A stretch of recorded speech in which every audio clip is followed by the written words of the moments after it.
வணக்கம். இன்னைக்கு நாம ஒரு செம இன்ட்ரெஸ்டிங்கான விஷயத்தை பத்தி கொஞ்சம் ஆழமா பார்க்க போறோம்.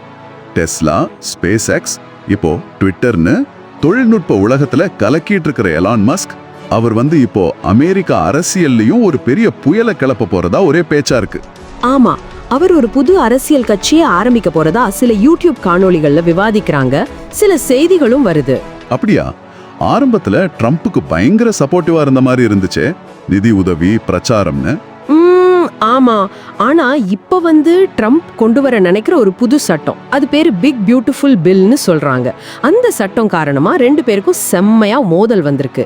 ஓ, அப்போ இது சாதாரண கருத்து வேறுபாடு இல்லையா? இல்ல, இது கொஞ்சம் சீரியஸா போற மாதிரி தெரியுது. சரி, அப்போ என்னதான் பிரச்சனை அவங்களுக்குள்ள? அந்த சட்டம் என்ன சொல்லுது? மஸ்க் ஏன் இவ்ளோ கோவமா எதிர்க்கிறாரு? நிஜமாவே கட்சி ஆரம்பிப்பாரா? இதெல்லாம் நம்மள ஏன், உலகத்தையே எப்படி பாதிக்கலாம்னு கொஞ்சம் அலசுவோமா? நிச்சயமா. இப்ப பாத்தீங்களா, ட்ரம்ப் தரப்பு சொல்றது இந்த சட்டம் பணக்காரங்களுக்கு வரியை குறைக்கும், அப்புறம் ராணுவ செலவை பயங்கரமா அதிகமாக்கும், இதனால பொருளாதாரம் பூஸ்ட் ஆகி வேலை வாய்ப்பு உருவாகும்னு அவங்க ஒரு கணக்கு போடுறாங்க. ஆனா மஸ்க் பார்வை வேற மாதிரி இருக்கு போல. நான் ட்விட்டர்ல பார்த்தேன், பயங்கரமா விமர்சனம் பண்றாரே.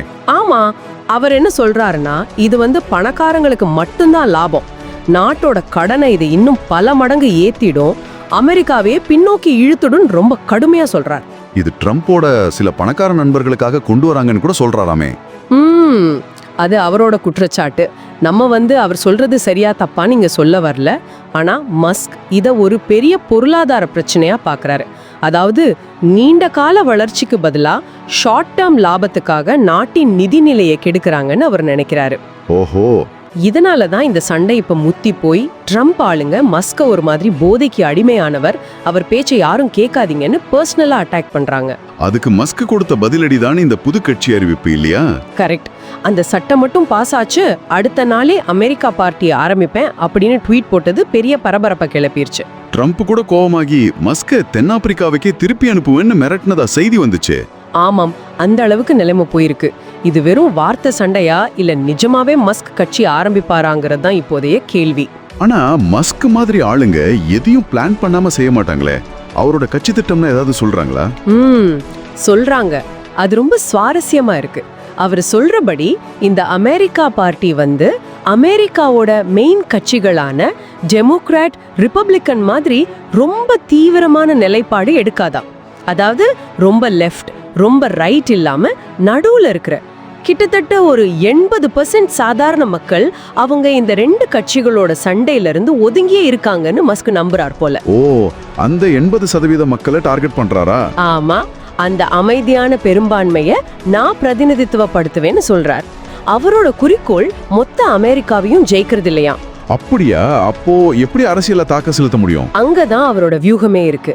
மொத்த நாட்டையும் ஜெயிக்க வேணா, அமெரிக்கால ஸ்விங் ஸ்டேட்ஸ்னு சில மாகாணங்கள் இருக்கு பாத்தீங்களா? ஆமா, அங்க ஓட்டு யாருக்கு விழணும்னு கடைசி வரைக்கும் சொல்ல முடியாது. அதேதான், அந்த மாதிரி ஸ்டேட்ஸ்ல மட்டும் கவனம் செலுத்தி சில முக்கியமான இடங்களை ஜெயிச்சா போதும்னு நினைக்கிறாரு. ஓ, சில இடங்கள் ஜெயிச்சா போதுமா? அதனால என்ன பிரயோஜனம்? இதுக்கு பேரு கிங் மேக்கர் ஸ்ட்ராட்டஜி. சில சமயம் அதிபர் தேர்தல்லையோ செனட் தேர்தல்லையோ யாரு ஜெயிக்கணும்னு தீர்மானிக்கிறது இந்த ஸ்விங் ஸ்டேட்ஸ்ல கிடைக்கிற கொஞ்சம் ஓட்டு வித்தியாசம் தான். அப்போ மஸ்க் கட்சி அங்க சில சீட் ஜெயிச்சிட்டா யார ஆட்சி அமைக்கணும், என்ன சட்டம் வரணும்னு முடிவு பண்ற இடத்துக்கு அவரால வர முடியும். அடடே, இது நம்ம ஊர்ல சில மாநில கட்சிகள் சில எம்பிக்களை வச்சுக்கிட்டு மத்திய அரசுல பேரம் பேசுற மாதிரி இருக்கு. கிட்டத்தட்ட அதே மாதிரி தான். குறைஞ்ச இடங்கள், ஆனா அதிகாரம் அதிகம். இது கேட்கவே ரொம்ப தந்திரமான அரசியல் ஆட்ட மாதிரி தெரியுது. டெஸ்லா, ஸ்பேஸ் எக்ஸ் மாதிரி இது அரசியல்ல ஒரு டிஸ்ரப்ஷன் முயற்சி தானா? மிக சரியா சொன்னீங்க. தொழில்நுட்பத்துல எப்படி புதுசா செஞ்சு பழைய முறைகளை மாத்தினாரோ அதே மாதிரி அரசியல்லையும் ஒரு புது வழியை காட்ட நினைக்கிறாரு. ஒருவேளை மஸ்க் இதுல ஜெயிச்சுட்டா இது உலக மொழிக்கு ஒரு பெரிய தாக்கத்தை ஏற்படுத்தும். மற்ற பெரிய தொழிலதிபர்களுக்கும் இது ஒரு ப்ளூ பிரிண்ட் மாதிரி ஆயிடும்.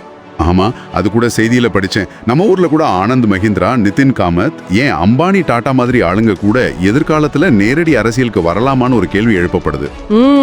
அந்த பேச்சு இருக்கு. இப்போதைக்கு அது வெறும் ஊகங்காம். ஆனா மஸ்க் ஜெயிச்சா அது ஒரு சாத்தியக்குறையை கண்டிப்பா உருவாக்கும். பெரிய நிறுவனங்களோட நேரடி அரசியல் தலையீடு அதிகமாகலாம். ஆக எலான் மஸ்க் இப்போ டெக்னாலஜி உலகத்துல இருந்து அரசியல் உலகத்துக்கும் தன்னோட கவனத்தை திருப்பி இருக்காருன்னு சொல்லலாம். ட்ரம்ப்புடனான இந்த மோதல், புது கட்சி ஐடியா, இந்த ஸ்விங் ஸ்டேட் வியூகம் எல்லாம் சேர்த்து ஒரு பெரிய அரசியல் ஆட்டத்துக்கான ஆரம்பமா தெரியுது. நிச்சயமா இது நம்ம எல்லாரையும் ஒரு முக்கியமான கேள்வியை கேட்க வைக்குது. மஸ்க் மாதிரி பெரிய பணக்காரங்க, தொழிலதிபர்கள் நேரடி அரசியலுக்கு வர்றது, கட்சி ஆரம்பிக்கிறதெல்லாம் சகஜமானா அதோட விளைவு எப்படி இருக்கும்? அவங்களோட பணபலம், தொழில்நுட்ப அறிவெல்லாம் தேர்தலில் பயன்படுத்தினா அது ஜனநாயகத்துக்கு நல்லதா இல்ல கெடுதலா?